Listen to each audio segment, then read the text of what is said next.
আসসালামু আলাইকুম। আহ, বর্তমান সরকারে যেসব উপদেষ্টাগণ রয়েছেন তাদের প্রতি কৃতজ্ঞতা জানিয়ে আমি আমার কথাগুলো শুরু করছি। আপনাদের সর্বপ্রথম আমি বলতে চাচ্ছি যে আপনারা জনগণের সময় মূল্যায়ন দিতে শিখুন, জনগণের কাছে আসুন।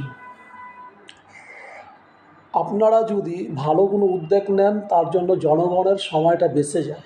বিশেষ করে ঢাকার বাইরে থেকে আপনার মাগুরা, যশোর, দিনাজপুর, খুলনা এইসব অঞ্চল থেকে যেসব গাড়িগুলো ঢাকায় ভিড়ে, এই গাড়িগুলো ঢাকার বাইরে রাখার টার্মিনাল তৈরি করার চিন্তাভাবনা করুন। এবং ঢাকা সিটির ভিতরে যেসব ফুড রাস্তাগুলো হকাররা দখল করে রাখছে, কিংবা আপনারা এতে এই কেয়ারটেকার সরকার ক্ষমতা আসার পরে মেন সড়কগুলো দখল করে হকাররা দোকান বানিয়ে ব্যবসা করছে, এইসব উদ্যোক্তাদেরকে আপনারা নির্দিষ্ট একটা জায়গায় বসিয়ে তাদেরকে দোকানদারি করার অনুমতি দিন। দেখুন, আপনারা যদি জনগণের সময়ের মূল্য দিতে না জানেন তাহলে কিন্তু জনগণ কিন্তু আপনাদের মূল্যায়ন দিবে না। আপনাদের কাছে বারবার অনুরোধ করার পরেও আপনারা কী করছেন, জনগণের মূল্যায়ন দিতে পারছেন না। আপনারা জনগণ কী চায় সেদিকে আপনারা তাকাচ্ছেন না। আপনারা আছেন আপনাদের বিভিন্ন এই খাল বিল এইসব উদ্বোধন নিয়ে। খালের উপরে কে আপনার গিয়া লাল এই কার্পেট বিছাইয়া দিল, এইসব নিয়ে সমালোচনা কি আলোচনার ভিতরে আপনারা ডুবে আছেন। কিন্তু সত্যি কথা বলতে কি, প্রকৃত জনগণের কাছে আপনাদের চাইতে হইব, কাছে জনগণের পাশে দাঁড়ায় আপনাদের কথা বুঝতে হবে।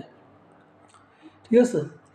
আর সর্বশেষ একটা কথা বলবো, এই কথাই যে ঢাকার বাইরে থেকে যেসব বাসগুলো ঢাকায় ঢোকে, বিশেষ করে পরিবহন নাইট কোচগুলো কিংবা কোস্টার বাসগুলো যেসব ঢাকার ভিতরে ঢোকে, এই বাসগুলো স্টেশনের জন্য আপনারা ঢাকার বাইরে করার বিকল্প ব্যবস্থা করুন।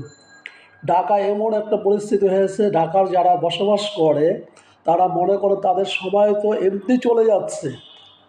আর দ্বিতীয় কথা হলো রাস্তার জ্যামের কথা কী বলবো।